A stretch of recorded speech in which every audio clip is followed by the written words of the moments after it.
ये कहानी एक ऐसे कमजोर लड़के की है जो कि ताकतवर बनने के लिए एक सुंदर शैतान लड़की के साथ में कॉन्ट्रैक्ट साइन करता है। जब कभी वो उसे किस करता है तो वो एक ताकतवर योद्धा बन जाता है। अब हमें शू को दिखाया जाता है जो इस कहानी का मेन प्रोटैगनिस्ट है, जो कि एक ऐसी दुनिया में रहता है जहाँ पे कि शैतान कभी ना कभी बाहर निकल आते हैं असली दुनिया में।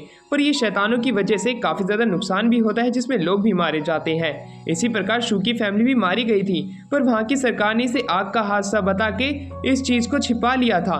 पर शू जानना चाहता था कि उसके पेरेंट्स को मारने वाला कौन था, इसलिए वो एक ताकतवर योद्धा बनता है। पर उससे पहले ये काफ़ी ज़्यादा गरीब होता है, क्योंकि जहाँ कहीं पे भी ये हंट करने जाता था डीमंस को, वहाँ पे ये बहुत ही ज़्यादा तबाही मचा देता था। इस वजह से पैसे काटे जाते थे उसके अकाउंट से। ये अयानो नाम की लड़की से मिलने आता है जो कि इसकी फ्रेंड होती है। वो ठूस ठूस के खाना खा तो लेता है, पर उसके पास पैसे भरने के लिए भी रुपए नहीं थे, इसलिए अयानो उसका बिल खुद पे करने का बोल देती है। अब वो वहाँ पे खाना खा के जा रहा था, और इसी दौरान वो जब अपने घर पे जाता है, वहाँ पे पहले से एक लड़की जिसका नाम किसारा है वो थी। वो एक डीमन है जो कि एक हाई रैंक की डीमन है, जिसके साथ उसने कॉन्टैक्ट बना रखा होता है ताकतवर बनने के लिए। अब वो लोग वहाँ पे कैंडल लाइट डिनर करते हैं। कैंडल लाइट इसलिए क्योंकि इन्होंने अभी तक अपना इलेक्ट्रिसिटी का बिल भी पे नहीं किया है। किसारा कहने लग जाती है, अब तुम पैसे नहीं कमा रहे हो, काफ़ी महीने हो चुके हैं, काफ़ी सारे बिल्स हैं जो कि अभी ड्यू रह गए हैं, हमें जल्दी पे करना पड़ेगा। इसलिए वो अपने फ़ोन में एक जगह लॉगिन करता है और वर्चुअली वो एक ऐसी जगह पे पहुंच जाता है जहाँ पे कि डीमंस के लिए बैट लगाई जा रही थी। जो जितना कम बैट करेगा उस डीमन को वही मार पाएगा। अभी एक सी रैंक का डीमन है जो कि भी ह्यूमन है, पर वो डीमन में धीरे धीरे बदल चुका है, इसलिए अब उसे हराने के लिए एक अलग अलग कंपनीज को बुलाया गया था। वो सब अब करने लग जाते हैं कि हमें कितने पैसे लगाने चाहिए। लोगों की बोली लाखों में थी, पर शू की बोली सिर्फ 33,000 रुपये थी। ये देखने के बाद में वो सभी लोग काफ़ी ज़्यादा गुस्से में आ जाते हैं कि आखिरकार इसने हाफ ऑफ द मनी भी क्यों लगा दी इस चीज़ के ऊपर। वहीं दूसरी तरफ शू जो होता है अयानो को कॉल लगाता है और उसके पेरेंट्स से मदद मांगता है। अयानो की जो मदर थी वो उसकी मदद करने के लिए मान जाती है और बैकअप के लिए अयानो को भेज देती है। अब वो एक बिल्डिंग के अंदर आते हैं जहाँ पे कि वही सी रैंक का डीमन है। अब वो जैसे धीरे धीरे करके अंदर जाते ही हैं, वो गेट अपने आप निकल आता है और उस गेट को धक्का देने वाला और कोई नहीं बल्कि वो सी रैंक का डीमन था। उसके साथ में उसके छोटे डीमन मिनियंस भी थे। अब वो लोग उनसे फाइट करने लग जाते हैं।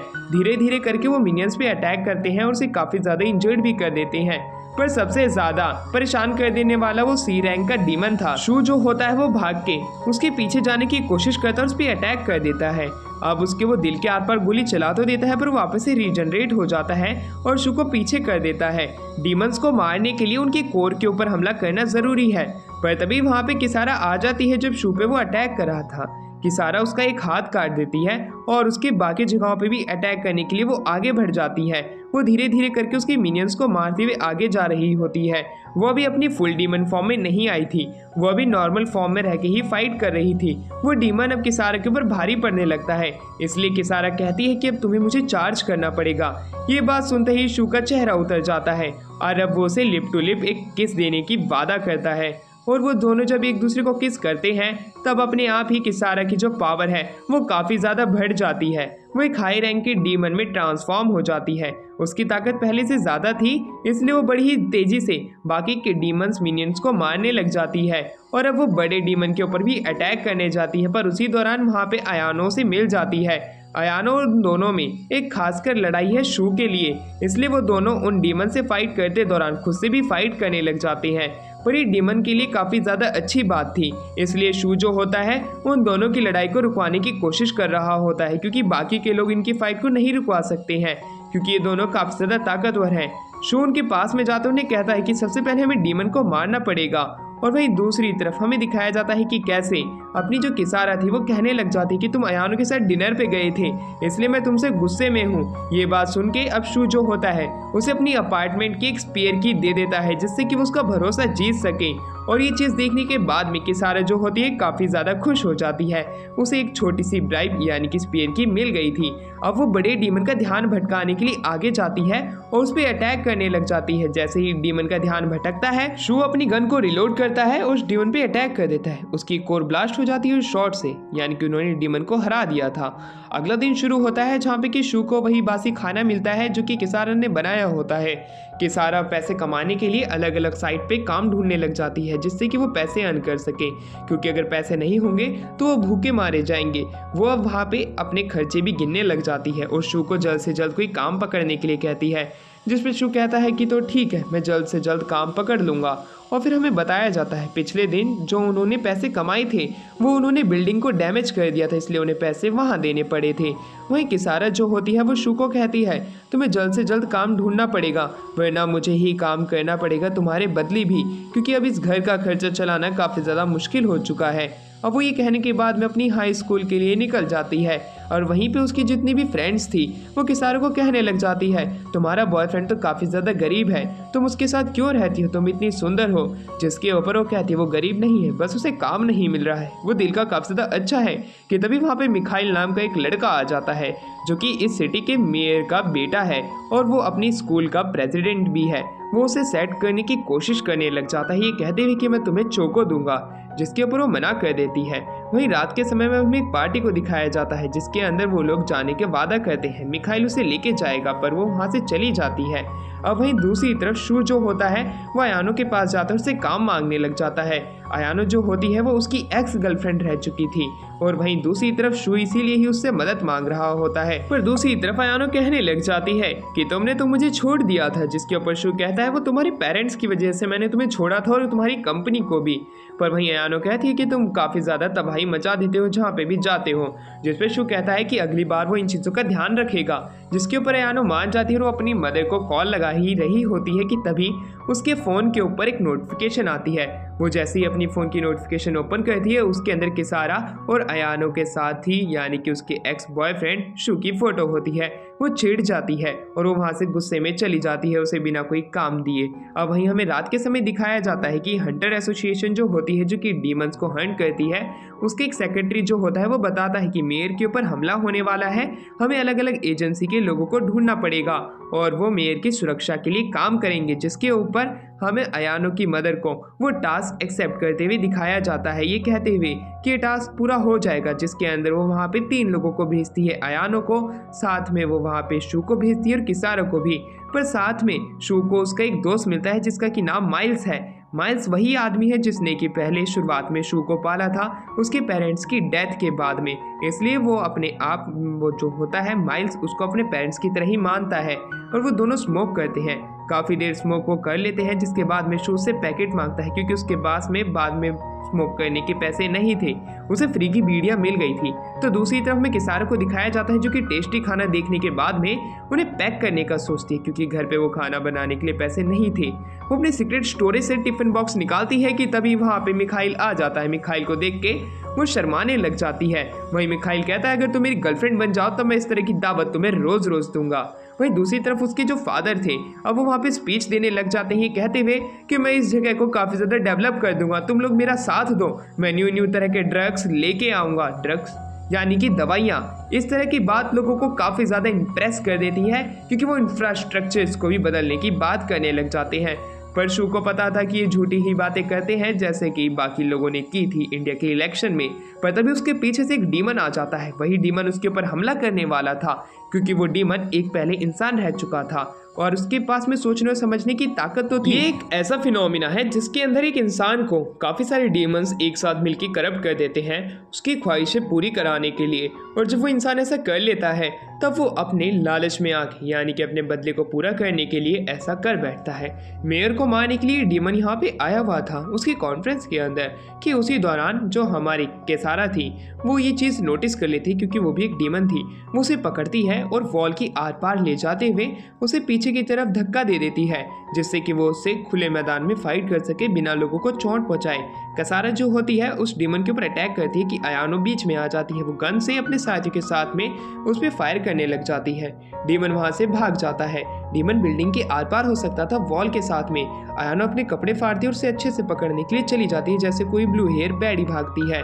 वहीं दूसरी तरफ हमें दिखाया जाता है डीमन बार बार आर पार हो रहा था, उनकी गोली उनके ऊपर काम नहीं कर रही थी, पर कसारा जो थी अपनी स्वॉर्ड की मदद से उस डीमन को रोकने की अपनी पूरी कोशिश करती है। पर डीमन काफ़ी ज़्यादा एजिलिटी वाला पर्सन था, वो बड़ी ही आसानी से उनके अटैक से बच रहा होता है, डॉज करते हुए, और वहाँ से निकलने की कोशिश करता है। अयानो उसका पीछा तो करती है, पर अयानो को वो डीमन इतनी आसानी से नहीं मिलता है, और जब वो डीमन उसे मिलता है वॉल की आर पार वो हो जाने लग जाता है, उसका ध्यान भटका देता है और उस पर अटैक करता है कि तभी कसारा पीछे से आती है और उस पर लात मारती है खिंचा के। अयानो के पास सही मौका था कि वो उसे मार सकती है कि डीमन जो था वो उसे अपनी बात में फंसाने लग जाता है, वो रोने लग जाता है एक इंसान की तरह। अयानो को पता था कि इंसानों के पास में इमोशन होते हैं पर डीमंस के पास में नहीं है, पर ये डीमन के पास इमोशन कैसे है। उसका ध्यान भटक जाता है और डीमन को एक अच्छा मौका मिल जाता है वहां से भागने का। वो खिड़की तोड़ के भागने ही वाला था कि वहां से शू बीच में आ जाता है। शू जैसे ही आता है वो उस बिल्डिंग की खिड़की को तोड़ते हुए पीछे से निकल के आता है और उस डीमन की एक लात मारता है। वो डीमन के जैसे ही लात पड़ती है वो पीछे जाके गिरता है और वहीं हमें दिखाया जाता है कि सीसीटीवी वाले रूम में वो सभी पहुंच चुके थे। अब वहीं दूसरी तरफ अयाशु कहने लग जाता है कि अब तुम नहीं बच के निकलने वाले हो, पर तभी से कॉल आती है जो कि अयानु की मदर की थी। वो उसे उस डीमन को जिंदा पकड़ने के लिए कहती है।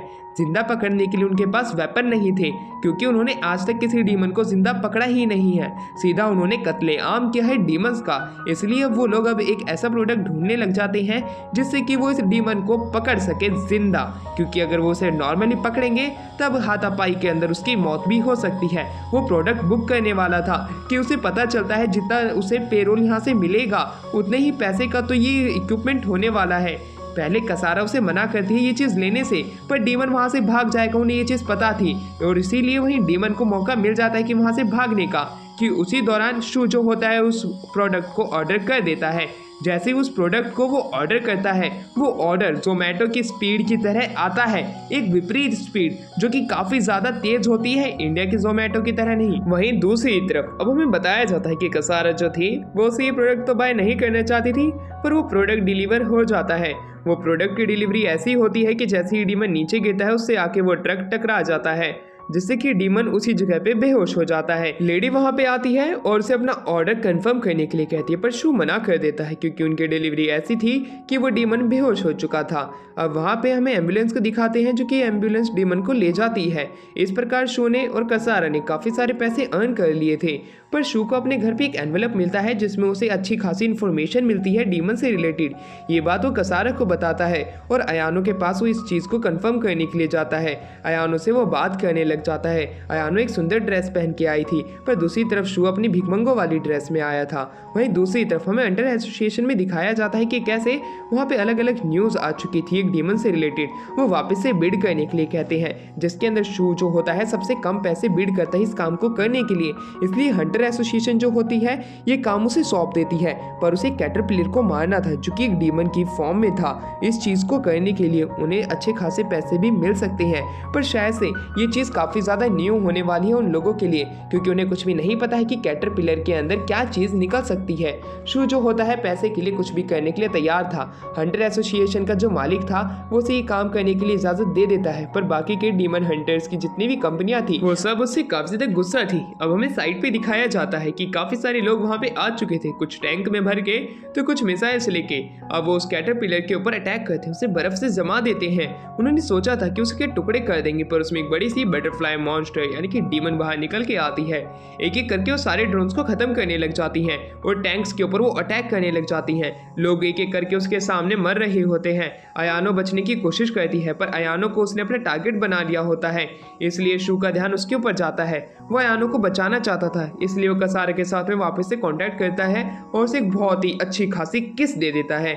जितनी खतरनाक किस होगी उतनी ज्यादा कसारा के पास पावर आएगी।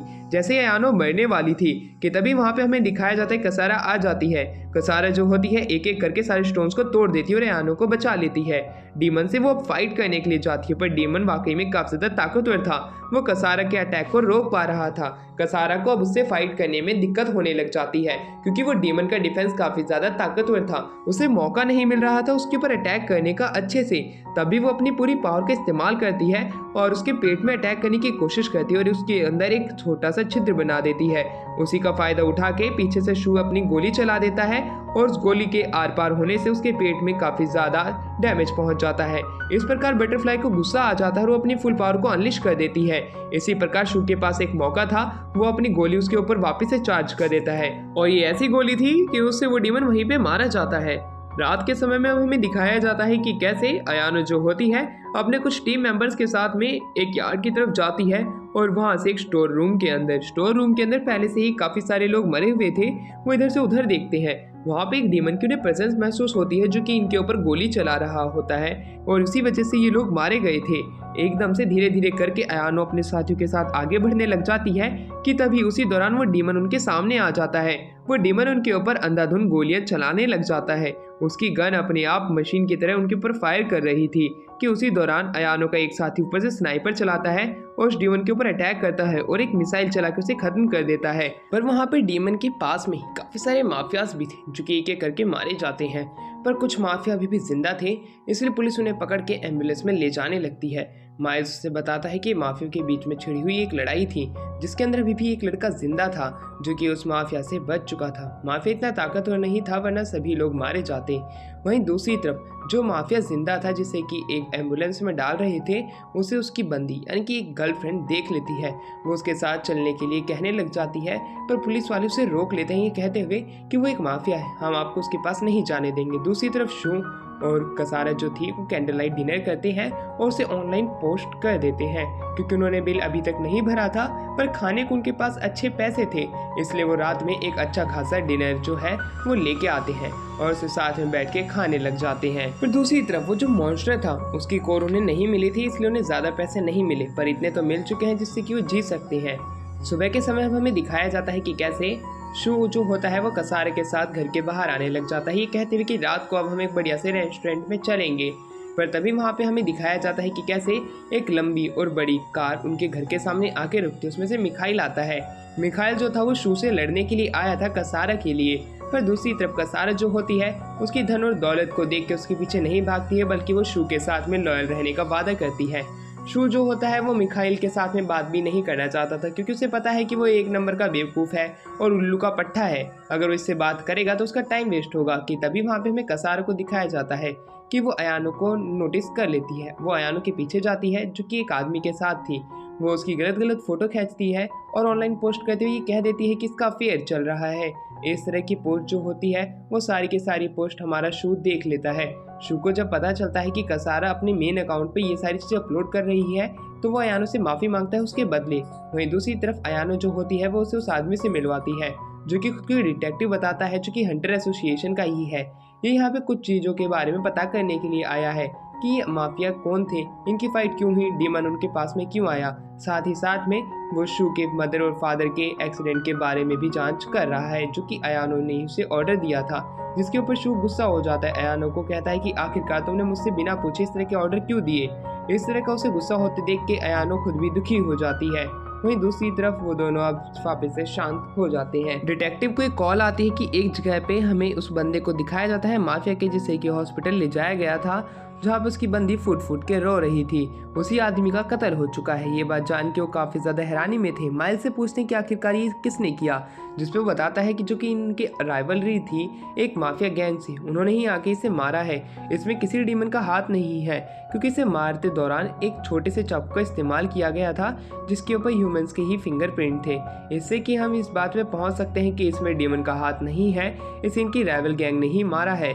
ये उस पर निशान भी बने हुए होते हैं जिस पर डिटेक्टिव इसके ऊपर मंजूरी दे देता है कि हाँ ऐसा ही हुआ होगा। इसके बाद में ये केस को डिसमिस कर दिया जाता है। वहीं रात के समय हमें दिखाया जाता है कि कैसे शू जो होता है इधर से उधर घूम रहा होता है।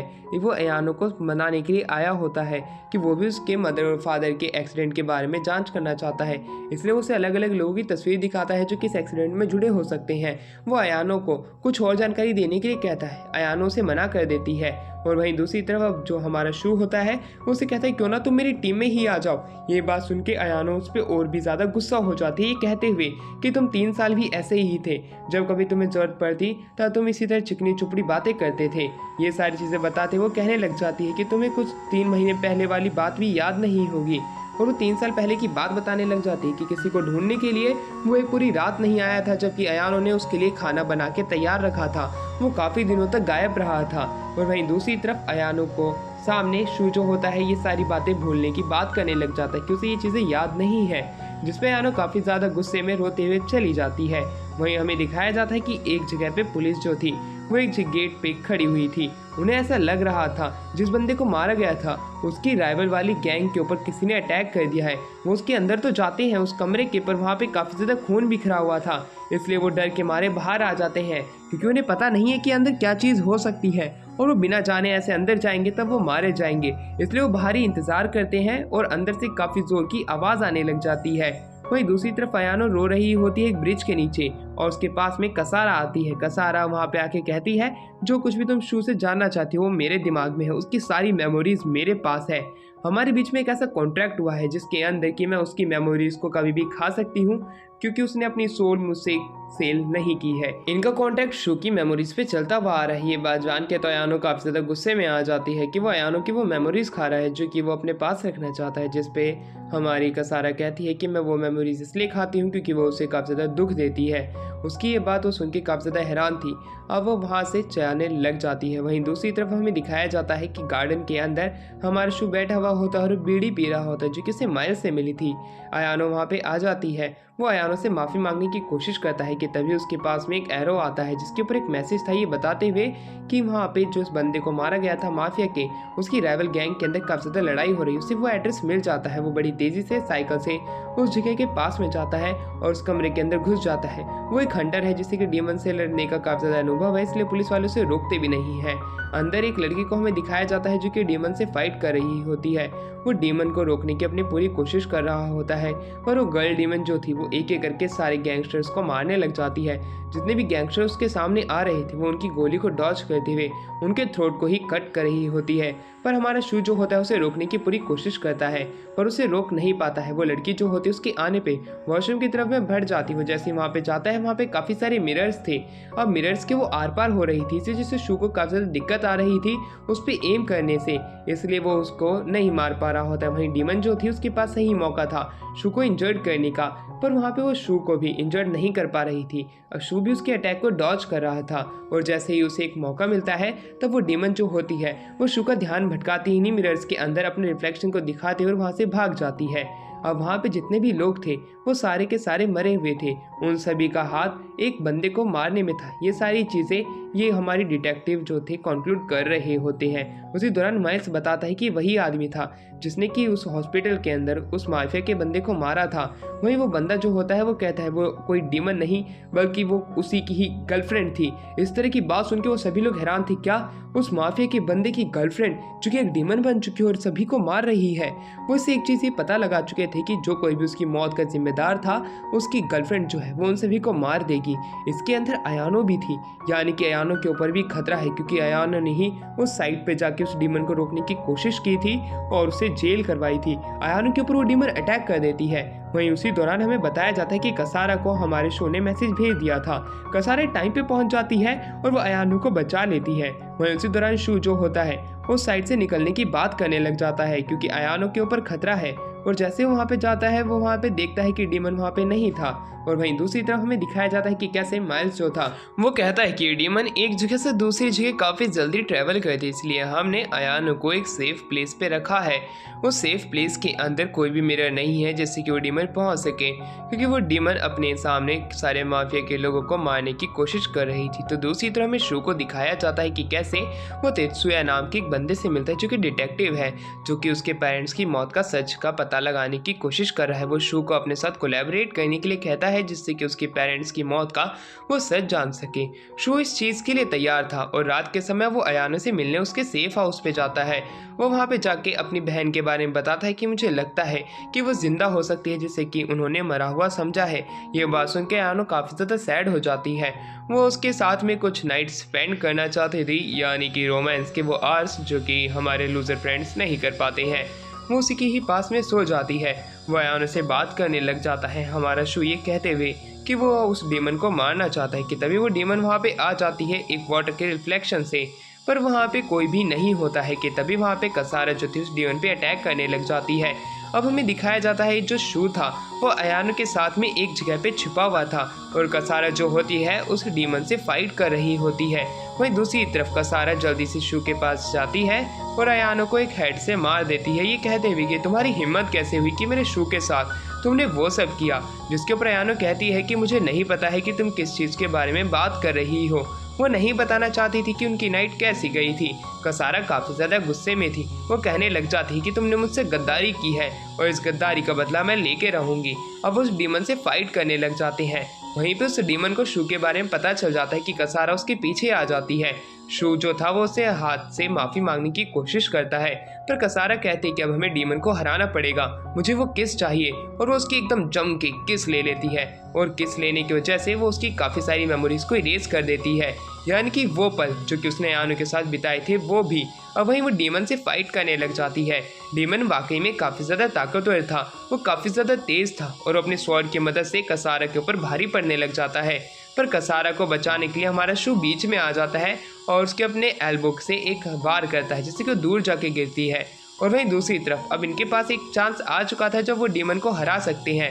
वो अपने टूथपिक को एकदम खिंचा के दूर फेंकता है और वो टूथपिक उसके सीने पे जाके लगता है उस औरत के, और उसी चीज़ का फ़ायदा उठा के कसारा उस टूथपिक को और अंदर तक डाल देती है जिससे कि उसका कोर अपने आप फट जाता है, जिससे कि डीमन मारा जा चुका था।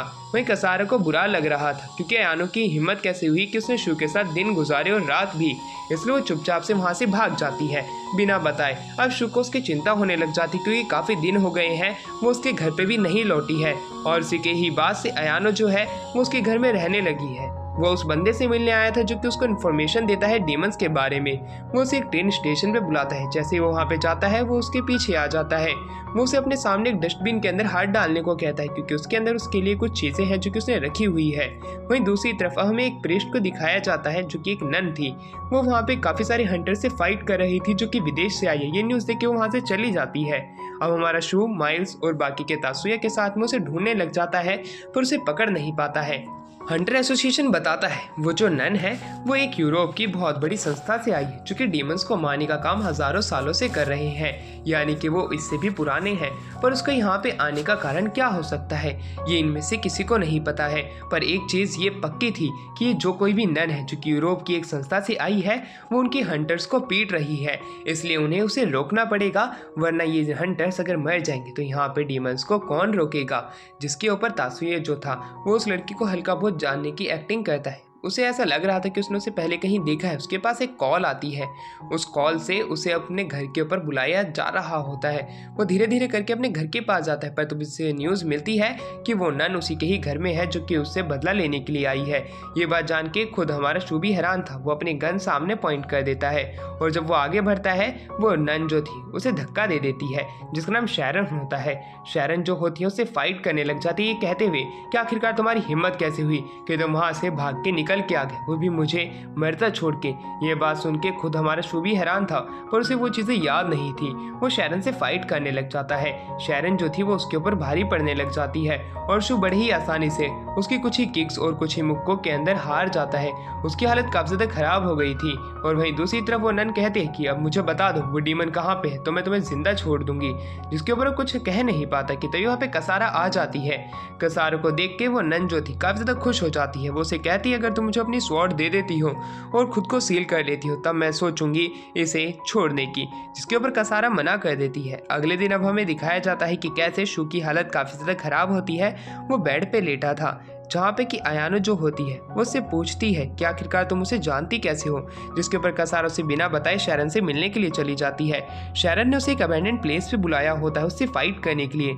जैसे ही कसारा वहाँ पे पहुँचती है वो उसको कॉल लगाती है जिस पर शैरन कहती है कि मुझे यकीन नहीं होता कि तुम वाकई में अकेले यहाँ पे आ गई हो अपनी मौत को गले लगाने के लिए। कसारा जो थी उससे फाइट करने के लिए आगे आने के लिए कहती है। शैरन जो थी एक कवच पहने आई हुई थी जो कि डीमंस की बॉडी से ही बना हुआ था। वो उसके ऊपर एक एक करके अटैक करने लग जाती है। वो अटैक जो थे वो शुरुआत में तो बुलेट से होते हैं। वो बुलेट के अटैक जो कि कसारा के ऊपर लग रहे थे वो अपने आप तो हील हो जाते हैं और उसी के साथ में कसारा अब उससे फाइट करने लग जाती है अपनी स्वॉर्ड की मदद से। पर तभी वो अपने मॉन्स्टर्स के अटैक का इस्तेमाल करती है जो कि अलग अलग टेंटिकल्स में थे। वो टेंटिकल्स जैसे ही कसारा को इंजर्ड करते हैं वो उसे हील नहीं कर पा रही होती, यानी कि वो डीमंस के अटैक को अच्छे से हील नहीं कर पाती है। बुलेट्स के मुकाबले में वो एक जगह आके आके छिप जाती है। वो अपनी ब्लीडिंग को रोकने की कोशिश करती है जिससे कि उसका कम खून बहे, उसका स्टेमिना ऐसे के ऐसे ही रहे। शैरन उसे कहती है कि तुमने सारी की सारी शू की यादें मिटा दी है, तुम ऐसा क्यों करती हो उसके साथ में। उसकी ये बात सुन के कसारा उससे फाइट करने जाती है, पर ऐसा लग रहा होता है कि शैरन वाकई में काफी ज्यादा ताकतवर होती है। शैरन कहती है मैंने तुम्हें पिछली बार भी हराया था और इस बार भी मैं तुम्हें हरा दूंगी, तुम ये फालतू की मेहनत कर रही हो मुझे पीटने के लिए। पर तभी उसके नीचे एक ब्लास्ट होता है और वो ब्लास्ट और किसी ने नहीं बल्कि शू ने किया होता है। शू जो होता है अपनी केस बड़ी आसानी से कसारा को दे देता है जिससे कि कसारा जो है शैरन को डिफीट कर सके और वो वहाँ पे बेहोश हो जाता है। जैसे ही कसारा के पास में वो केस आती है उसकी मदद से उसके सारे के सारे वाउंड्स जो थे वो अपने आप हील हो जाते हैं। अब वो शैरन से फाइट करने के लिए तैयार थी, उस पर अटैक कर देती है। उसकी स्पीड पहले से काफ़ी ज़्यादा बढ़ जाती है और उसकी एक हाथ को भी काट देती है। उसी चीज़ का फ़ायदा उठाते हुए शैरन जो थी उस शू पे अटैक करने की कोशिश तो करती है, पर तभी बीच में कसारा आके उसे रोक देती है। कसारा बड़े ही आसानी से शैरन को हराने लग जाती है और वो कहती है कि तुम्हारी हिम्मत कैसे हुई शू के ऊपर अटैक करने की। कहते हुए वो जमीन को फाड़ के उसे बिल्कुल ग्राउंड फ्लोर पे ले आती है, उसकी हालत एकदम बुरी कर देती है। शैरन को हराने के बाद में वो लोग उस जगह से बाहर निकल के आते हैं जब वहाँ पे डिटेक्टिव उसे एक जगह पे आने के लिए कह रहा होता है, पर हमारा शू तो शैरन को इंटेरोगेट करने गया था कि आखिरकार वो यहाँ पे क्यों आई थी, उसे जानना चाहता था और उसे बताने के लिए कहता है कि तभी उसे डिटेक्टिव की कॉल आती है जो कि उसे बुला रहा होता है। पर तभी एक गन शॉट की आवाज़ आती है। गन शॉट की आवाज़ सुनते ही हमारा शू जो होता है एकदम से हैरान हो जाता है कि आखिरकार किस तरह की आवाज़ थी। वो बहुत जल्दी से भाग के जाता है जहाँ पे कि डिटेक्टिव होना था, पर सिर्फ वहाँ पे उसकी लाश पड़ी हुई होती है। वहीं दूसरी तरफ उन्हें एक बंदी की प्रेजेंस महसूस हो जाती है। दूसरी तरफ शू तो अभी तासुया के बारे में ही सोचने लग जाता है कि वो ऐसा पहला डिटेक्टिव था जो कि उसकी पेरेंट्स की मौत का असली पता लगाना चाहता था उसके साथ मिलके। जैसे उन्हें किसी की प्रेजेंस महसूस होती है उसे पकड़ने जाते हैं। कसारा जो होती है वो उसे गाड़ियों के आर पार होते हुए जाती है और उसे रोक लेती है। उन्हें वहीं पे ये बात पता चलती है और कोई नहीं बल्कि वही आदमी है जो कि हमेशा शू को किसी न किसी तरह की एडवाइस देता रहता था डीमंस के ऊपर छिप के। वो मिखाइल होता है। मिखाइल को देख के शू उससे पकड़ लेता है बंदी बना के। उसे कहता है कि आखिरकार बता तूने ऐसा सब क्यों किया, तूने आखिरकार तासुया को क्यों मारा, जिससे वो मना करता है और वो उन्हें अब एक ऐसी फैकल्टी में लेके जाता है जो कि बहुत ही ज़्यादा सीक्रेट थी, जहाँ से कि वो सिटी के अंदर हर जगह नज़र बनाए रखते थे। उनके कैमरे हर जगह थे जहाँ पे कि वो सोच भी नहीं सकते थे उस जगह के अंदर भी कैमरे थे। वहीं मिखाइल जो था वो उसे बताता है कि मैंने तासुया को नहीं मारा है। वहीं तासुया के किलर को दिखाया जाता है जो कि एक हुडेड पर्सन था जिसकी हमें सिर्फ बैक ही दिखाई जाती है। वहीं दूसरी तरफ अब हमारा तासुया जो होता है वो तो मर चुका था, उसकी फ्यूनरल पे हर कोई जाता है। शू जो होता है वो माइल्स के साथ में अब दूसरी तरफ जाने लग जाता है। माइल्स उसके फादर फिगर की ही तरह था क्योंकि जब से उसके पेरेंट्स मरे थे माइल्स ने ही उसे पाला था कम से कम 2 से 3 साल तक। वहीं माइल्स जो थे उसके फादर के दोस्त थे। पर दूसरी तरफ माइल्स की नज़र के हाथ पे जाती है जो कि शू देख लेता है कि उसके हाथ में टैटू है। ये वही टैटू है जो कि किलर के ऊपर था। उससे पूछता है कि आखिरकार तुमने तासुया को क्यों मारा, जिसके ऊपर माइल्स बताता है कि तासुया को पता चल चुका था कि वो और कोई नहीं बल्कि मैं था जो कि उस माइंस वाले इंसिडेंट के अंदर शामिल था। ये बात जान के तो वो काफ़ी ज़्यादा हैरान हो जाता है क्योंकि माइल्स को हमेशा उन डीमंस के बारे में पता चल जाता था जिसके बारे में पता लगाने जाते थे पहले ही। इसी वजह से उसने उसे मार दिया। पर अब ये बात बाहर आ चुकी है। शू उसे कहता है कि अभी पुलिस जल्द से जल्द यहाँ पे पहुँचती होगी, तुम ऐसा क्यों कर रहे हो, जिसमें माइल्स हंसते हुए कहता है कि तुम्हारी हिम्मत कैसी मेरे सामने से बात करने की। ये कह के वो अपने डीमन फॉर्म में आ जाता है। अब वो वहाँ पे फाइट करने लग जाता है उन सभी लोगों से। उसके अगल बगल में एक शील्ड बन के आ जाती है जो कि उसे हर एक ह्यूमन के वेपन से बचा रही होती है। वहीं दूसरी तरफ अब शू जो होता है वो अपनी सारी की सारी पावर कसारा को देते हुए कहता है क्या तुम उसे जिंदा बचा सकती हो, जिसमें वो मना कर देती है क्योंकि वो अब अपने आप से पार जा चुका है, यानी कि वो बिजर्ग हो चुका है। उसे सिर्फ अब मारा ही जा सकता है, उसे कोई नहीं बचा सकता है। ये बात जान के खुद शू भी हैरान था। वहीं अयानो के ऊपर वो अटैक करने लग जाता है। अयानो जब मरने ही वाली थी उसी बीच हमारे बीच में शैरन आ जाती है जो कि अपने पाँव की मदद से, जो कि उसके पाँव पे नाइफ थे, वो उससे माइल्स के ऊपर अटैक करना शुरू कर देती है। पर माइल्स जो था अपनी सारी की सारी इंजरीज से 1 ही मिनट के अंदर हील हो जा रहा था, यानी कि इसके पास रिजनरेटिव पावर थी। पर तब भी अयानो उसको मारने में अपनी पूरी जी जान लगा देती है। अब वहाँ पे शू को पता चल चुका था कि अब माइल्स को रोकने का कोई भी जरिया नहीं बचा है। इसलिए वो चाहता था कि वो कसारा को अपनी सारी की सारी एनर्जी दे दे। वो उसे एक वापस से लॉन्ग किस करता है और जल्द से जल्द कसारा उस बंदे से फाइट करने के लिए चली जाती है, यानी कि माइल्स और उसके बीच में फाइट शुरू हो जाती है, जहाँ पे कि माइल्स जो होता है कसारा के ऊपर भारी पड़ने लग जाता है, क्योंकि कसारा एक ए रैंक की डीमन है, वहीं वो भी एक ए रैंक का डीमन है। उसके पास स्ट्रेंथ है जो कि ब्रूट स्ट्रेंथ कह सकते हैं। इसी वजह से कसारा के ऊपर वो भारी पड़ रहा था। तभी कसारा उसे पीटने की पूरी कोशिश करते हुए उसके बैक पे अपने स्वॉर्ड से स्टैब कर देती है, पर वो उसे निकाल देता है। माइल्स जो था काफ़ी ज़्यादा इंजर्ड हो चुका था और उसके ऊपर अटैक करने के लिए भागता है कि तभी उसी दौरान शू बीच में आता है और अपनी गन से उसे मार देता है। अब कसारा को हर एक चीज़ याद आने लग जाती है कि कैसे उसके साथ में माइल्स एक अच्छी फैमिली की तरह रहता था, पर उसकी बेटी जो कि थी वो काफ़ी ज़्यादा बीमार हो जाती है। इसी वजह से उसे एक डीमन के साथ में कॉन्ट्रैक्ट साइन करना पड़ता है, क्योंकि उस डीमन ने कहा था कि अगर उसकी हर एक बात मानेगा तब उसकी बेटी को ठीक कर देगा। वो उसकी बात मानता है, उसकी हर एक ऑर्डर को फॉलो करता है और जैसे जैसे उसके ऑर्डर को फॉलो करने लग जाता है वो एक दिन माइंड में आता है, जहाँ पे कि उसे शू की मम्मी के ऊपर डीमन वो हावी पड़ा हुआ दिखाया जाता है। वहीं पे जो शू की मदर थी, जो कि अभी एक डीमन बन चुकी थी, वो शू को मारना चाहती थी, पर माइल्स शू को बचा लेता है, ये कहते हुए कि ये कॉन्ट्रैक्ट के अंदर नहीं था। और जब वो माइन से बाहर जाने लगता है कि तभी शू की मदर जो थी उसकी बहन को पकड़ लेती है, यानी कि शू की बहन अभी भी जिंदा थी। और तभी माइन एकदम से ब्लास्ट होती है। जैसे ही वो माइन ब्लास्ट होती है, वहाँ से माइल जो है अब शू को अपने बेटे की तरह पालने लग जाता है। उसकी बेटी अब ठीक होने लगी थी, ये बात वो किसी को भी नहीं बता सकता था। और उसके बाद में ये सारी चीज़ें हमारे शू को पता चलती है और वो जब घर पे आते हैं तब शैरन एकदम अलग तरीके से ही उनके घर में खुद को किंग बना चुकी थी। अब वो लोग ये बात करने लग जाते हैं तो आखिरकार ये चीज़ तो हमें पता चल गई कि वहाँ पे शू की मदर के ऊपर एक डीमन हावी था। और वहीं शैरन ने एक न्यूज़ बताती है कि समय समय पे हमें एक ऐसे डीमन दिखाया गया है जहाँ पे कि औरतों के ऊपर जो कि सुंदर थी हमेशा डीमन हावी हुआ है, और जैसे ही उनके ऊपर डीमन हावी होता था वहाँ पे डीमंस के चर्चे काफ़ी ज़्यादा फैल जाते थे। काफ़ी जगहों पे काफ़ी ज़्यादा मरने की न्यूज़ आने लगती थी, वहाँ पे जले हुए निशान काफ़ी जगह पाए जाते थे। ये सारे के सारे इंसिडेंट सुंदर महिलाओं के साथ ही हुए थे। वहीं शू की मदर भी एक सुंदर महिला थी, क्या पता इसी वजह से सिटी के ऊपर उन डीमन का इस प्रकार से प्रकोप छाया हुआ है। ये सारी बातें उन्हें बताती है। आयन भी कहती है हाँ ऐसा हो सकता है, पर वहीं दूसरी तरफ वो ये भी कहती है कि यहाँ पे शू की अभी भी बहन जिंदा है, इसलिए हमें उसे बचाना पड़ेगा। और वैसे भी सिटी के ऊपर पहले से ही काफ़ी समय से डीमंस का अटैक हो रहा था, क्या पता वो डीमन जो है डीमंस के अटैक होने के बाद आया हो और इसमें हमारी ये जो थ्योरी है गलत हो, क्योंकि सिटी की कोर के अंदर एक काफ़ी ज़्यादा खास एनर्जी है जो कि क्या पता डीमंस को अट्रैक्ट करती हो। माइंड के अंदर भी ऐसे काफ़ी सारे राज छिपे हुए थे जिसके अंदर की शू के मदर और फादर की मृत्यु हुई थी। ये बात जान के हर कोई हैरान था। वहीं शू जो था वो जानना चाहता था कि आखिरकार उस माइंड के अंदर क्या है, वो उस माइंड के अंदर जाना चाहता था, क्योंकि वहाँ पे वो राज दबे जो कि वो बाहर निकालना चाहता है अपनी पेरेंट्स अपनी बहन के बारे में। ये बात जान के अयानो जो थी वो उसके साथ चलने के लिए तैयार हो जाती है। वहाँ से बड़ी तेज़ी में शू निकल जाता है। उन्हें सोचने लग जाती है कि अब आखिरकार अब हम लोग करेंगे क्या। वहीं पे हमें दिखाया जाता है कि कैसे कसारा जो है वो शू को जानती थी कि शू वहाँ पे जाके ही रहेगा, इसलिए लोग अपनी अलग अलग प्लानिंग करने लग जाते हैं। जहाँ पे कि अयानो लिन्फा नाम की एक लड़की जो कि गवर्नमेंट की एक बहुत ही बड़ी मेंबर है, मतलब कि हाई रैंकिंग मेंबर है, वो उसे लेके जाती है और उस माइनिंग साइट के बारे में पूछती है, जिसमें वो बताने से मना कर देती है। अब हमारी अयानो के पास में कोई और चीज़ बची तो नहीं थी उससे पूछने के लिए, और वो बता भी नहीं रही थी लिन्फा उसको, इसलिए हमारी अयानो को ना चाहते हुए भी उसके ऊपर गन पॉइंट करनी पड़ती है, ये कहते हुए कि अगर तुम मुझे नहीं बताओगी तो शायद से मुझे तुम्हें मारना पड़ेगा। लिन्फा जो होती है ये बात तो सुन के काफ़ी ज़्यादा हैरान हो जाती है, क्योंकि अभी तक डीमंस के जितने भी अटैक हुए हैं वो एक पैटर्न के अंदर हो रहे हैं, और पैटर्न का लास्ट जो हिस्सा है वो माइनिंग साइट की तरफ ही बनता है, इसलिए उन्हें जल्द से जल्द वहाँ जाना पड़ेगा। लिन्फा उसे बताने से बिल्कुल इनकार कर देती है कि तभी हमारी अयानो के सामने काफ़ी सारे और भी लोग आ जाते हैं। उन्हें देख के वो कार मोड़ने की कोशिश करती है, पर तभी उसके ऊपर फायर हो जाती है। फायर करने वाले बाकी के 100 टीम के ही मेंबर होते हैं जो कि वहाँ पे आए हुए थे। वो कहते हैं कि तुम जल्द से जल्द लिन्फा को आज़ाद कर दो, तुमने यहाँ पे गुस्ताखी की है कि तुमने हाई रैंकिंग मेंबर को किडनैप किया है।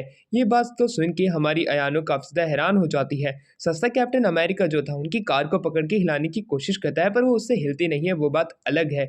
सभी लोग उनके सामने खड़े हुए थे, वो उनके ऊपर अटैक करने की बात करने लग जाते हैं अगर अयानो नीचे उतर के नहीं आती है। तभी हमें मिखाइल को दिखाया जाता है जो कि कहने लग जाता है कि अयानो तुम्हारी मदर को हमने पहले ही बंदी बना लिया है, तुमने लिन्फा को किडनैप करने की कोशिश की है जो कि मेरी बहन है, यानी कि मेरी की बेटी भी है। अब हमारे पास कोई चारा नहीं बचता है तुम पे अटैक करने के सिवाय। अगर तुम खुद को सरेंडर कर देती हो तो तुम बच सकती हो, वरना तुम्हारी मदर को तो जेल होगी ही होगी, क्या पता तुम्हारी मौत भी हो जाए इसी बीच। ये बात तो सुन के यानो काफ़ी ज़्यादा दुखी हो जाती है। दूसरी तरफ लिम्फा कहने लग जाती है, मैं तो यानो के साथ एक राइड पे आई थी, तुम गलत फहमी में आ रही हो। मिखाइल जानता था कि ये सब सिर्फ एक नाटक है, इसलिए कहता है अब तुम बीच में मत बोलो, मैं बाकी की चीज़ें समेट लूंगा। ये कहने के बाद में वो अयानो की मदर जो थी वो कहती है कि बेटा तुम अपने हिसाब से ही करना। अयानो खुद को सरेंडर करने ही जा रही थी कि तभी वहाँ पे हमारा शू आ जाता है जो कि एक हेलीकॉप्टर लेके आया था। शू को हेलीकॉप्टर में तो देख के अयानो काफ़ी ज़्यादा हैरान हो जाती है। बाकी के लोग भी हैरान थे कि आखिरकार शू आखिर क्या कर रहा है। शू की काफ़ी सारी मेमोरीज जा चुकी थी, अयानो को तो उसके ऊपर भरोसा ही नहीं हो रहा था। पर उसकी मदर कहती है जल्द से जल्द अयानो तुम शू के साथ जाओ। पर अयानो नहीं जाना चाहती थी, वो जानती थी कि इसने अपनी आधी मेमोरीज तो खो दी है उस कशारा की वजह से। अगर वो इसके साथ गई तो कहीं उसका एक्सीडेंट तो नहीं हो जाएगा। जिसके ऊपर अयानो की मदर कहती है कि बंदे की मेमोरी लॉस हुई है, ना कि मसल मेमोरी लॉस हुई है, तुम उसके साथ जा सकती हो। वहीं पे शू जो था बाकी हंटर्स पे अटैक करना शुरू कर देता है और वहीं अयानो की मदर के बार बार उस पर फोर्स करने पे वो उसके साथ चलने के लिए तैयार हो जाती है। शू जो होता है एक एक करके वहाँ पे फायर करने लग जाता है लोगों के ऊपर। लिम्फा जो होती है वो उसे सारी की सारी चीज़ें भेज देती है उसके फ़ोन के ऊपर, ये कहते हुए कि ये सारी चीज़ें हैं जो कि माइनिंग से रिलेटेड होगी, अगर तुम्हें इनमें से कोई भी इंपॉर्टेंट लगती है तो तुम उसका इस्तेमाल कर सकते हो। इसी के साथ अयानो अब हमारे शू के साथ में निकल जाती है माइनिंग साइट की तरफ। वहीं दूसरी तरफ मिखाइल जो था उस माइनिंग साइट को ही उड़ाने की बात करने लग जाता है, तो दूसरी तरफ कसारा हमारी शेरॉन के साथ में कहीं जा रही होती है। वो लोग बात करने लग जाते हैं, जैसे हम माइनिंग साइट पे जाएंगे हम लोग वहाँ पे हमारी शू की सिस्टर को बचाने की कोशिश करेंगे। आखिरकार वहाँ पे क्या राज दफनाए गए हैं वो भी हम जानना चाहते हैं। वो दोनों भी हम माइनिंग साइट की तरफ निकल जाती है जहाँ पे कि वो यूएसबी से उस साइट की कोऑर्डिनेशन के बारे में पता लगाती है और जल्द से जल्द वहाँ पे पहुँचने के बारे में भी। अब उन्हें एक चीज़ यहाँ पे नोटिस करने को मिलती है कि जब कभी भी वो डीमन यहाँ पे आता था जो कि औरतों के ऊपर काबू करता था, वो किसी तरह का पैटर्न छोड़ता था। लास्ट का पैटर्न उसी ही माइनिंग साइट के ऊपर है जहाँ पे कि वहाँ पे शू के पेरेंट्स भी मरे हुए थे। ये चीज़ उन्हें काफ़ी ज़्यादा हैरान कर देने वाली थी और यहीं से क्या पता डीमंस की अनदर रियल्म को इस रियल्म से जोड़ने का कोई रास्ता तो नहीं है। इस बात को 16 साल हो चुके थे। उन्हें एक चीज़ ये भी पता चलती है, क्या पता वो डीमन शू की मदर के ऊपर जब काबू किया हो, जब उसके फादर शू की मदर के साथ कुछ कर रहे थे और उसी के ही बाद शू की सिस्टर का जन्म हुआ, यानी कि वो एक हाफ डीमन है। वहीं इसी दौरान शैरन ये भी बताती है ये जो डीमन है ये इंसानों को ह्यूमन सोसाइटी से जोड़ने की अपनी पूरी कोशिश करता है जिससे कि डीमंस और ह्यूमंस अच्छे से एक ही दुनिया में कोएग्जिस्ट कर सकें। पर शायद से ये नामुमकिन है क्योंकि ये कभी भी नहीं हो सकता है, क्योंकि शैतान जो है इंसान के खून के प्यासे ही रहते हैं। वो माइनिंग साइट के अंदर पहुंच जाते हैं, वो वहाँ पे शू की बहन को भी ढूंढ निकालते हैं जो कि उनके सामने थी, जो कि काफ़ी सालों से उसी जगह पे थी। उन्हें ये डर लगा हुआ था कहीं वो किसी तरह के पोर्टल का काम ना कर दे जिसकी वजह से काफ़ी सारी डीमंस दूसरी दुनिया से इनकी दुनिया में ना आ जाए, क्योंकि अगर एक बार ऐसा होता है तो सभी लोग मारे जाएंगे। सू की सिस्टर जो होती है वो एक चैन से बंधी हुई उनके सामने खड़ी थी। उसे देखने के बाद में वो काफ़ी ज़्यादा हैरान हो जाते हैं। कसारा उसे छुड़ाने जाती है कि तभी उसके पीछे से शैरन जो होती है अटैक कर देती है। शैरन कहती है कि हमें इसे मारना पड़ेगा क्योंकि अगर ये जिंदा रही तो डीमंस इसका इस्तेमाल करके वापस से काफ़ी और डीमंस को इस दुनिया में ला सकते हैं। पर कसारा ऐसे नहीं करना चाहती थी। कसारा कहती है कि ये शू की इकलौती बहन है, मैं नहीं चाहती हूँ कि इसकी मौत हो, मैं सबसे पहले इसे शू से मिलवाना चाहती हूँ। पर ये सारी बातें काफ़ी ज़्यादा बेकार की थी क्योंकि जैसे ही अगर वो अपने होश में आएगी तब वो इन सभी लोगों को मार देगी। शैरन की बातें उसे समझ में नहीं आ रही होती है। दूसरी तरफ मिखाइल जो होता है वो कहने लग जाता है हमें इस माइनिंग साइट को उड़ाना पड़ेगा चाहे कैसे भी उड़ाएं। इसलिए वो सैटेलाइट के द्वारा काफ़ी सारे रॉकेट और मिसाइल लॉन्च करने की बात करने लग जाता है और एक न्यूक भी वो अपनी मिसाइल लॉन्च कर देता है। जैसे ही सैटेलाइट से वहाँ पे लेज़र अटैक होता है तभी हमें दिखाया जाता है कि कैसे शू की सिस्टर के पीछे से एक रोशनी चमकती है और एक बड़ा सा हैंड जो था उसकी बॉडी के बाहर आने लग जाता है। सैटेलाइट से एक लेज़र फायर होती है जो कि उसी टापू पे गिरनी थी, पर शायद से उस टापू के ऊपर कुछ असर नहीं पड़ रहा था क्योंकि वो अभी तक डिस्ट्रॉय नहीं हुआ था। पर उस लेज़र का जो वेव्स थी वो हमारे शू तक पहुँच जाती है। अब जब मिखाइल को लगने लग जाता है कि टापू अपने आप तबाह हो जाएगा, उसे हैरानी तब होती है जब उसे पता चलता है कि टापू पे एक खरोच भी नहीं पहुंची है। और तभी हमें दिखाया जाता है उनकी स्क्रीन से कि टापू के अंदर से एक बहुत बड़ा हाथ बाहर निकल के आ रहा होता है। जैसे वो हाथ बाहर निकल के आता है, वहां से जो हमारी कसारा होती है वो शैरन को लेके बाहर आ चुकी थी। और वहीं पे हमें दिखाया जाता है कि कैसे शू की जो सिस्टर है वो उस हैंड के अंदर से काफी सारे और भी टेंटिकल्स बाहर ले आती है, जो कि कसारा और शैरन के ऊपर अटैक करने लग जाते हैं। कसारा को शैरन को छोड़ना पड़ता है क्योंकि शैरन ने ही उसे कहा था। शैरन जो होती है अब एक एक करके सारे हैंड्स को डिस्ट्रॉय करने लग जाती है। जैसे जैसे वो हैंड्स को डिस्ट्रॉय कर रही थी कि तभी एक टेंटिकल हैंड वाला जो होता है उसे पकड़ लेता है और उसी दौरान हमारी कसारा जो भी होती है वो भी उसके हैंड्स को काट रही थी। शू को पता चल चुका था कि उसे अपनी सिस्टर को मारना पड़ेगा अगर उसे इंसानों को बचाना है। वो अपने हेलीकॉप्टर से जल्द वहां पहुंचना चाहता था। शैरन जो होती है सारे टेंटिकल से अकेले फाइट नहीं कर पाती है। वहीं कसारे के सामने भी उस हैंड के अंदर से काफी सारे ह्यूमन क्लोन्स बाहर निकल के आने लग जाते हैं, जिनसे कि वो पहले इस लाइफ में अपनी मिल चुकी थी। उसी बीच उसी का ही एक क्लोन उसके सामने आता है। जैसे उसका ध्यान भटकता है वो क्लोन धीरे धीरे करके उसके पास आने लगता है और पीछे से कसारा को एक हाथ पकड़ लेता है। जैसे कसारा को एक हाथ पकड़ लिया होता है, धीरे धीरे क्लोन उसके पास आने लगता है और वो क्लोन उसे जैसे ही मारने की कोशिश कर रहा होता है उसी दौरान शू जो होता है पीछे से उस क्लोन के ऊपर फायर कर देता है। कसारा का जो क्लोन होता है अब वो काफी ज्यादा इमोशनल हो जाता है, पर शू उसके ऊपर वापस फायर करता है और उसे पूरे तरीके से खत्म कर देता है। उसने एक प्रकार से कसारे को बचा लिया होता है। वो उसके पास जाता है और उसे किस करने की बात करने लग जाता है जिससे कि वो हील हो सके, पर कसारा मना कर देती है क्योंकि वो जानती थी वो जैसे जैसे इसे किस करता है वो मेमोरी अपनी लूज कर जाता है, कहीं एकदम से वो कसारा को ही ना भूल जाए। इसलिए वो नहीं चाहती थी कि वो उसके साथ किस करे और उसकी पावर से वो खुद को हील करे। तभी उसके पीछे से एक स्पीयर आके लगता है। वो स्पीयर से अब उसकी जान काफी ज्यादा खतरे में पड़ जाती है। शू ये देख के काफी ज्यादा हैरान था और वो ये चीज तो देख के सबसे ज्यादा हैरान तब था कि उसकी ही बहन जो कि इतने सालों से उस चैन के अंदर बंधी हुई थी, जिसके आर पार एक स्पीयर था, उसी ने ही कसारा को मारा है। कसारा का बचना काफी ज्यादा मुश्किल था क्योंकि उसे मारने वाली शू की ही सिस्टर होती है। वो जैसे उस स्पीयर को हाथ लगाती है मेमोरीज आपस में एक्सचेंज होने लग जाती है। उसे इस तरह की मेमोरीज भी दिखती है जो कि शू के पास नहीं थी। तो दूसरी तरफ अयानो जो थी वो उसे शू को अपने पास बुला रही होती है हेलीकॉप्टर में, पर शू जो था किसारा को पीछे नहीं छोड़ना चाहता था क्योंकि किसारा को वो काफी समय से जानता है और उसे अगर अबैंडन करता है तब वो अपने साथी को अबैंडन कर रहा है कि तभी वहां पे शैरन आ जाती है जो कि शू को पकड़ती है और हेलीकॉप्टर से लटक जाती है। इस प्रकार वो वहां से जाने लग जाते हैं और तभी हमें दिखाया जाता है कि कैसे वो हैंड तो गायब हो जाता है पर वहां से अभी तक किसारा गायब नहीं हुई थी, वो हवा में झूल रही होती है। उसी दौरान वो खुद को आजाद कराने की कोशिश करती है शू की सिस्टर काना से। काना के स्पीयर को पीछे करने की कोशिश करती है, पर जैसे वो स्पीयर पे हाथ लगाती है उसे ऐसी मेमोरीज याद आने लग जाती है जो कि शायद से शू की थी ही नहीं, वो उसके सिस्टर की ही मेमोरीज थी। यानी कि उसे ये बात पता चलती है कि शू की सिस्टर काना जो होती है वो शू की मेमोरीज को कभी भी देख सकती थी, यानी कि इन दोनों की सोल आपस में जुड़ी हुई थी। ये चीज उसे काफी ज्यादा हैरान कर देती है। वो उसके स्पीयर को निकालती है और उस पर अटैक करने जाती है कि तभी काना जो थी वो अपना हाथ आगे करती है और उसी दौरान किसारा जो थी वो रुक जाती है क्योंकि वो जानती थी कि काना शू की सिस्टर है, वो इसे नहीं मार सकती है।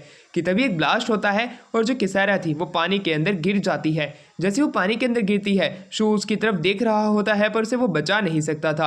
अयानो जो थी वो वहां से निकलना चाहती थी कि तभी काना उसके सामने आ जाती है, पर काना अपने भाई को उस हेलीकॉप्टर पे लटका हुआ देख के एक पल के लिए रुक जाती है क्योंकि अयानो ने कहा था काना तुम्हारा भाई हमारे साथ में है, क्या तुम उसे भी मार देना चाहती हो। इसलिए ये बात सुन के वो कुछ सेकंड के लिए रुक जाती है पर वो उनके ऊपर वापस से अटैक करती है कि तभी उसी के ऊपर ही अटैक हो जाता है जो कि मिखाइल ने कराया था लेजर से। शुरुआत में तो उस लेजर का उसके ऊपर कोई भी असर नहीं पड़ता है। ये चीज देखने के बाद में मिखाइल काफी ज्यादा डर जाता है क्योंकि इसके अंदर इनके काफी ज्यादा पैसे और एनर्जी वेस्ट हो रही थी जो कि सिटी की इलेक्ट्रिसिटी को कोर से जनरेट करने के लिए लाई गई थी। वो यहाँ पे कोर का ही इस्तेमाल कर रहे होते हैं। वो वापस उसके ऊपर अटैक करते हैं जिससे कि काना के ऊपर थोड़ा फर्क पड़ता है और वो पानी में जा गिरती है। इस प्रकार वो दोनों हार जाते हैं। वहीं पे किसारा को तो वो लोग उठा के ले आते हैं पर उन्होंने काना के बारे में कुछ भी नहीं पता था।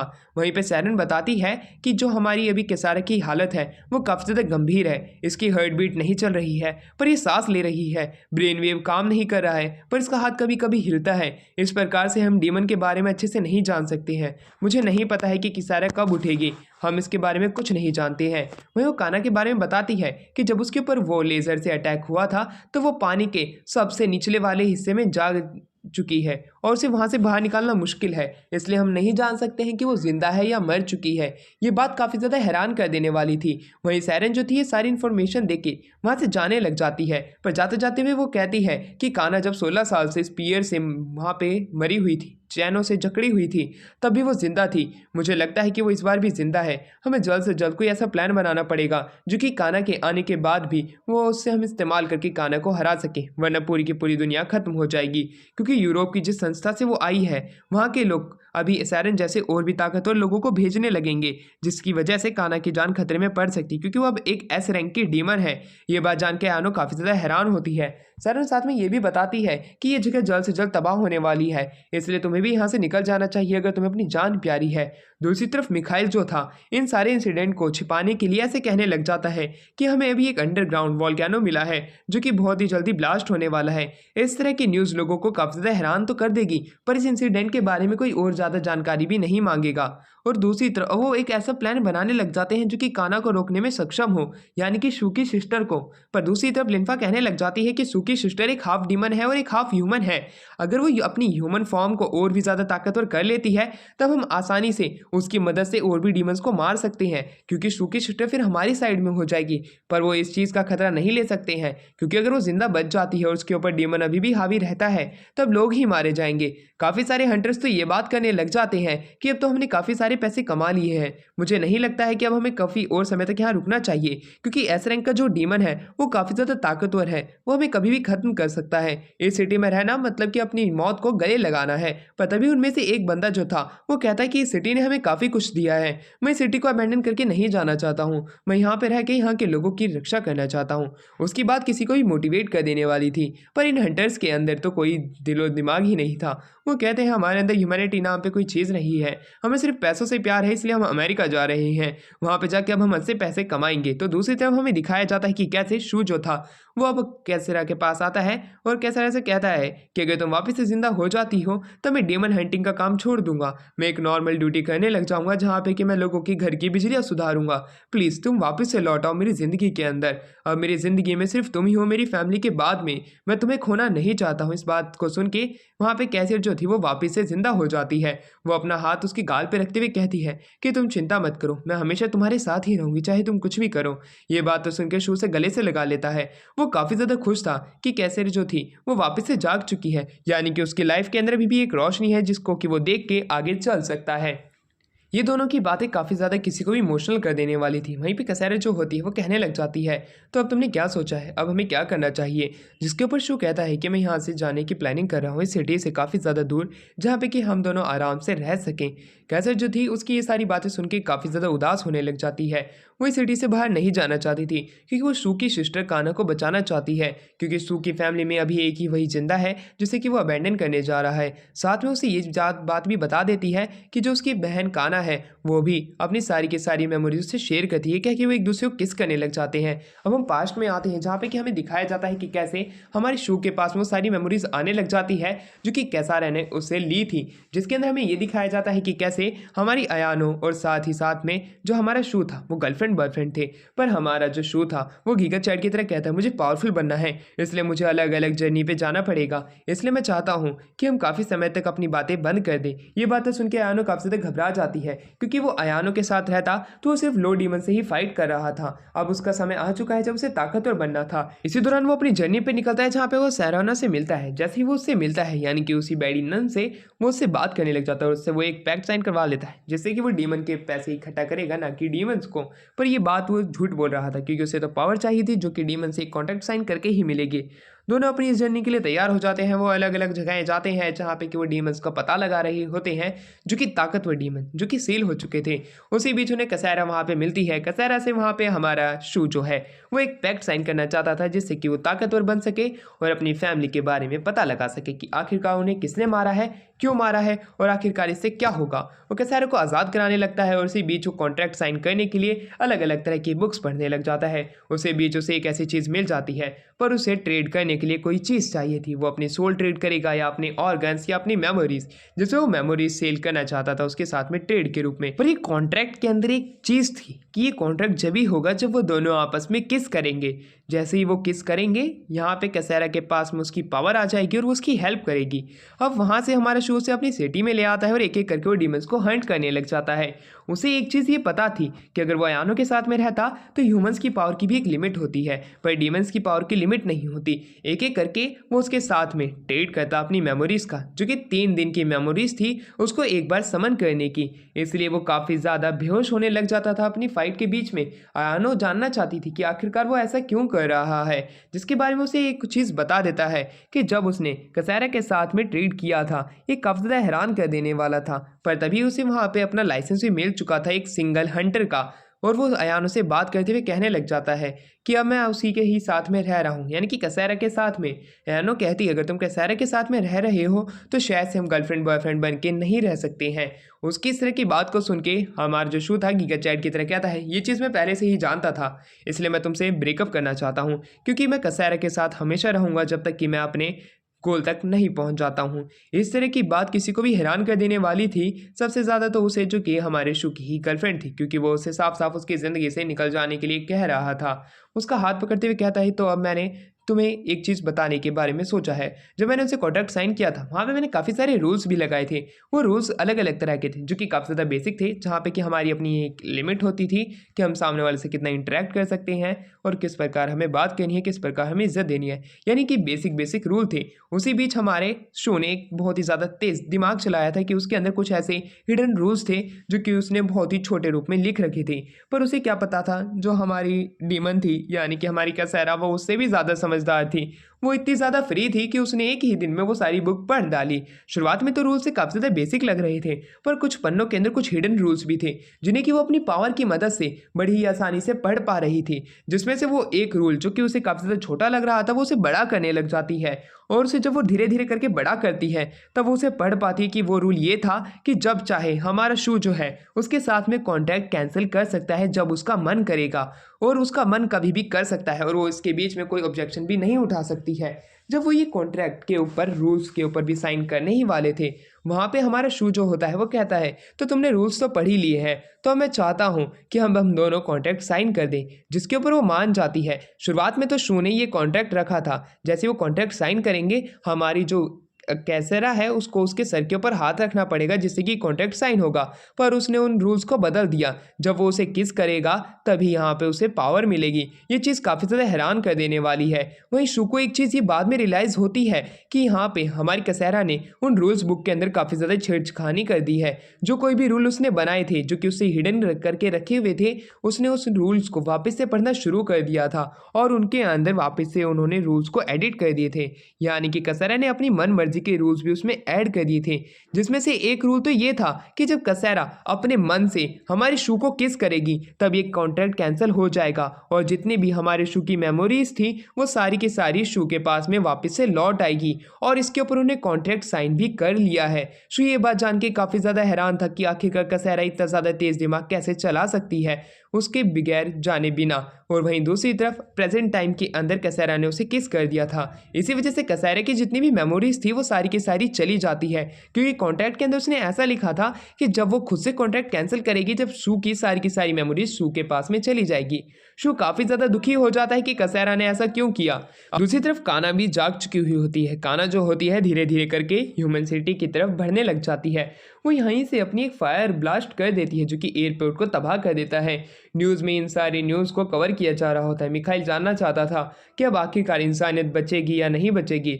सिटीज़ के अंदर काफ़ी जगह पे काफ़ी सारे ब्लास्ट होने लग जाते हैं। अयानो की मदर को वापस से बुलाया जाता है ये कहते हुए कि अब तुम्हारा वक्त आ चुका है कि तुम ट्रूप्स को लीड करो। ये बात जान के अयानो की मदर वहाँ से चली जाती है। तो दूसरी तरफ हमें दिखाया जाता है कि कैसे शू रोने लग जाता है, पर वो इस बार एक असली मर्द की तरह, जैसे कि सौरभ जोशी की व्लॉग में कुणाली था, वो कहने लग जाता है कि अब तुम चिंता मत करो, मैं तुम्हारी देखभाल करूंगा और मैं तुम्हें सेव करूंगा काना से। मैं तुम्हें कुछ भी नहीं होने दूंगा। मैं आज एक असली मर्द की तरह फाइट करने के लिए जा रहा हूँ। मुझे तुम्हारी काफ़ी ज़्यादा याद आएगी। वो काफ़ी ज़्यादा इमोशनल होने लग जाता है, पर वो इमोशन को अपनी जेब में रख के उसकी स्वॉर्ड पकड़ता है और चला जाता है काना, यानी कि अपनी सिस्टर से फाइट करने के लिए। दूसरी तरफ अयानो जो थी वो सारा का इंतजार कर रही होती है उसी बैडी नन का। वहीं पे बैडी नन आती है, वो उसके साथ में फाइट करने नहीं बल्कि वो यहाँ से भागने के लिए आई थी। अयानो को जब ये बात पता चलती है वो काफ़ी ज़्यादा अचंभित हो जाती है कि आखिरकार ये क्या कर रही है नन, ये तो यहाँ से भाग गई। पर दूसरी तरफ हमें दिखाया जाता है कि शू जो है वो वापस से एक डिलीवरी मंगाता है जिसके अंदर उसके पास अलग अलग वेपन्स आए हुए होते हैं। वो उन सारे प्रोडक्ट की कंफर्मेशन करता है तो दूसरी तरफ काना जो थी धीरे धीरे करके सिटी की तरफ बढ़ रही थी।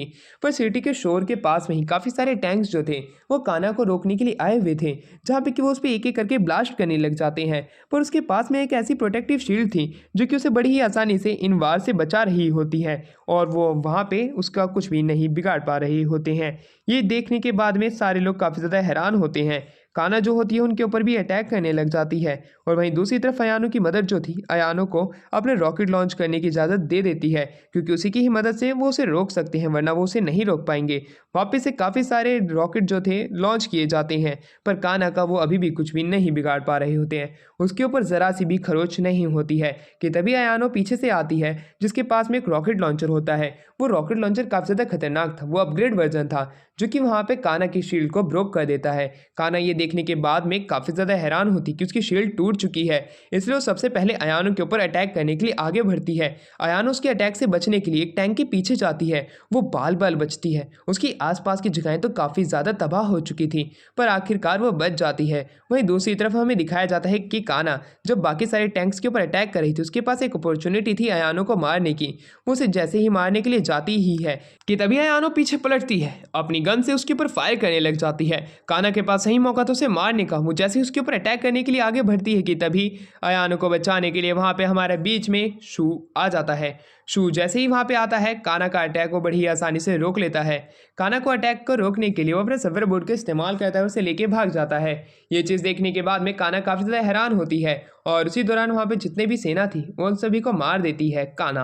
वहीं दूसरी तरफ शू जो था उसके पास में उसकी सारी मेमोरीज आ चुकी थी, वो ये बात अयानो को बताता है और कैसेरा की सारी मेमोरीज जा चुकी है। ये बात जान के अयानो काफ़ी ज़्यादा हैरान होती है क्योंकि वो ये सोच रही होती है कहीं से वो रात की बातें याद तो नहीं आ गई जिस दिन उसने उसके साथ कुछ किया था। कि तभी शू जो था वो कहने लग जाता है कि हमारे पास में ही यहाँ पे काना आने वाली है। अयानो ये बात जान के काफ़ी ज़्यादा हैरान थी, वो पूछती है ऐसे कैसे, जिसके ऊपर वो बताता है कि काना उन हर एक लड़की से काफ़ी ज़्यादा नफरत करती है जिसने भी उसके साथ में रात बिताई है। ये रात बिताई हुई बात तो सुन के अयानो काफ़ी ज़्यादा हैरान होती है, जिसपे वापस से शू बताने लग जाता है कि जो कोई भी चीज़ अपना शो अपनी आंखों से देखता था वही सारी की सारी चीज़ें लाइव टेलीकास्ट पे हमारी काना देखती थी। काना को जभी से बाकी सारी लड़कियों से काफ़ी ज़्यादा नफरत हो चुकी थी। ये बात तो जान के अयानो काफ़ी ज़्यादा हैरान थी। वहीं दूसरी तरफ सैरन भी वहाँ पर आती है, यानी कि वही बैडी नन, और ये बात वो कन्फर्म करती है कि जितनी भी चीज़ें उसने हम सबके साथ की है वो सारी की सारी चीज़ें उसकी बहन काना ने भी देखी है। उसी वजह से वो उन लोगों से काफ़ी ज़्यादा गुस्सा है जितने भी उसके भाई के साथ में वो रातें गुजारी है। ये बात जान के हमारी अयानो काफ़ी ज़्यादा हैरान हो जाती है और उसी दौरान हमें दिखाया जाता है कि दूर से काना जो होती है उन सभी से गुस्सा होती है और एक एक करके उस जगहों को तबाह करके उन्हीं की तरफ बढ़ रही होती है। वो अब उनके पास में आ जाती है जो कि एक खाली पावर प्लांट होता है। वो वहाँ पे एक एक करके अटैक करने लग जाती है कि एक बिल्डिंग तबाह करने लग जाती है। पर तभी उसका ध्यान पड़ता है कि उनके ऊपर काफ़ी सारे टैंक्स अटैक कर रहे हैं जो कि वहाँ पे पहले से तैनात थे और एक एक करके अब हेलीकॉप्टर भी उसके ऊपर अटैक करना शुरू कर देते हैं। काना को उनके ऊपर काफ़ी ज़्यादा गुस्सा आ चुका था। वो अलग अलग तरह के मॉन्स्टर्स को एक पोर्टल बना के आज़ाद कर रही थी जिससे कि वो उसका ध्यान भटका सके। पर काना जो थी अपने भाई को अपने सामने देख के काफ़ी ज़्यादा सैड हो जाती है। उसके भाई के ऊपर वो अटैक करने वाली थी क्योंकि वो इतने सालों से एक जगह पे बंद थी और वो आज़ादी से अपनी लाइफ जी रहा था लड़कियों के साथ मज़े करते हुए। जिसके ऊपर शू वहाँ पे आता है और उससे माफ़ी मांगने लग जाता है ये कहते हुए कि तुम ही तो मेरी फैमिली में एक अकेला हिस्सा हो, आखिरकार मैं तुमसे क्यों फाइट करूँगा, क्यों ना तुम मेरे साथ चलो और मेरे साथ ज़िंदगी जियो। ये बात तो सुन के काना की ह्यूमन फॉर्म जो थी उसके डीमन फॉर्म के ऊपर काबू पाने लगती है। शू के दिमाग में एक प्लान था जिससे कि वो काना को रोक सकता है। वो चुटकी बजाता है और जैसे ही वहाँ पे काना का ध्यान उसकी चुटकी की आवाज़ की तरफ जाता है कि तभी वहाँ पे काफ़ी सारे टेंटिकल्स उसे पकड़ लेते हैं। वो टेंटिकल्स और किसी के नहीं बल्कि नन के ही थे जो कि टोक्यो गूल की याद दिलाते हैं। तो दूसरी तरफ हमारी अयानो जो थी उसके ऊपर रॉकेट लॉन्च कर देती है। अब उससे काना को काफ़ी ज़्यादा और भी गुस्सा आ चुका था कि तभी शू अपनी स्वॉर्ड बाहर निकालता है जो कि उसने कैसेरा से ली थी और उसके ऊपर अटैक करने जाता है कि तभी काना जो होती है उसके अटैक को बड़ी आसानी से रोक लेती है और सभी लोगों के ऊपर एक एक करके अटैक करना शुरू कर देती है। शू जो था उससे पास वाली बैटल में इंगेज होता है और उसके अटैक को रोकने की कोशिश करता है, पर वो उसकी छोटी बहन थी इसलिए वो उसके साथ में अपने फुल पावर से फाइट नहीं कर पा रहा होता है। है। उसे काफ़ी ज़्यादा दिक्कत हो रही होती है हॉवरबोर्ड से फाइट करने में, कि उसने पहली बार उसका इस्तेमाल किया है। कि तभी नन जो थी वो अपनी आर्मर की मदद से उसे रोकने की अपनी पूरी कोशिश करती है, और वहीं हमारी आनो उसके ऊपर रॉकेट लॉन्च करने की भी पूरी कोशिश करती है। उन्हें लग रहा होता है कि वो इस प्रकार उसे हरा देंगे, पर शायद से उनकी ये सोच गलत थी। कि तभी हमें दिखाया जाता है कि कैसे हमारा शो उसके जितने भी अटैक्स थे उन्हें वापस से डिफ्लेक्ट कर देता है और वो उससे फाइट करने लग जाता है। शू की ये चीज़ काफ़ी ज़्यादा खराब थी क्योंकि वो फाइट करने की जगह उसके अटैक से बच के भाग रहा था। जब भी वो उसके ऊपर अटैक करता बड़ी आसानी से काना उसके अटैक को रोक लेती, पर वहाँ पे तो हमारा शू उसका ध्यान भटकाने के लिए था क्योंकि पीछे से तो रॉकेट लॉन्च कोई और ही कर रहा था, यानी कि अयानो। अब वहाँ पे कानो को काफ़ी ज़्यादा गुस्सा आने लग जाता है। वो उसकी तरफ जैसे ही देखती है, शू उसके ऊपर अपनी स्वॉर्ड से अटैक ही करने वाला था कि वो रुक जाता है अपनी बहन को सामने देख के, क्योंकि उसकी आंखों से आंसू आ रहे थे। पर काना तो उसके पेट पे लात मारते उसके ऊपर जैसे ही अटैक करने जाती है कि तभी वहाँ से उनसे नन बचा लेती है। नन उसे खुद का ध्यान रखने के लिए कहती है वरना वो मारा जाएगा। इसलिए अब हमारी अयानो भी काफ़ी सारे रॉकेट लॉन्च करने लग जाती है, पर काना अभी भी जिंदा बची हुई थी। अब शू जो था उससे पास वाली बैटल में वापस से इंगेज होता है, पर काना उसे दूर फेंक देती है। इस बार लग नहीं रहा था कि वो वापस से खड़ा हो सकता है। जैसे ही वो आगे बढ़ती है कि तभी वहाँ पे कसैरा आ जाती है जो कि उसके अटैक को रोक लेती है। कसैरा को वहाँ पे देख के हमारा जो शू था काफ़ी ज़्यादा हैरान हो जाता है। कसैरा जो थी अब उससे एक एक करके फाइट करने लग जाती है। कसैरा को काफ़ी ज़्यादा दिक्कत हो रही होती है उससे फाइट करने में, क्योंकि काना एक ऐसे रंग की डीमन थी। कि तभी शू से शुक्रिया कहता है कि वो वहाँ पे आई और उसने उसकी जान बचाने की कोशिश की। कसैरा इस बात को सुन के काफ़ी ज़्यादा खुश थी। वो वापस से काना से फाइट करती है और शू जो था पीछे से गोलियां चलाता है उसका ध्यान भटकाने के लिए। काना को अब काफ़ी ज़्यादा गुस्सा आने लग जाता है क्योंकि अब एक एक करके उसकी तरफ चारों तरफ से लोग अटैक कर रहे थे। वो काफ़ी ज़्यादा गुस्से में आ जाती है। वो एक ही बार में अपनी काफ़ी सारी डीमंस को अपने शरीर से निकाल देती, जो कि ह्यूमन सोसाइटी पे अटैक करने गए थे। वहाँ से नन और जो हमारी अयानो थी उन्हें मारने के लिए जाती, जो कि जो 3 डीमन थे वो आज़ाद हुए थे। और वहाँ पे काना से फाइट करने के लिए शू जो था वो कैरन को अपनी सारी की सारी पावर दे देता है। अब वहाँ से हमारी कसैरा जो थी उससे फाइट करने के लिए आगे बढ़ती है। दूसरी तरफ काना को काफ़ी ज़्यादा समय लग रहा होता है उसके अटैक को रोकने में, क्योंकि इस बार उसकी पावर काफ़ी ज़्यादा पहले से बढ़ गई थी। अब वहीं दूसरी तरफ हमारा शू जो था अपनी एंटी हंटिंग मैजिक से उसके ऊपर अटैक करता है, जिससे कि काना बेहोश हो जाती है। उसी चीज़ का फ़ायदा उठा के हमारी जो कसैरा थी वो उसके ऊपर अटैक करती है और उसे बेहोश कर देती है। अब उसे कस्टडी में लेके एक ऐसे प्रिजन में डाल दिया जाता है जहाँ पे कि वो वहाँ से बाहर नहीं निकल सकती है। इस प्रकार उन्होंने जीत तो हासिल कर ली होती है। हर कोई अपनी नॉर्मल लाइफ में जा चुका होता है, पर दूसरी तरफ काना जो थी हमारे शू के ही घर पे थी। वो वहाँ पे खाना खाने लग जाती किसी पेटू राम की तरह। इसका मतलब शू ने अपनी फैमिली को वापस से पा लिया होता है। यहीं पे हमारी ये वीडियो खत्म होती है। जो कोई भी चैनल पे न्यू हो चैनल को सब्सक्राइब और वीडियो को लाइक कर देना।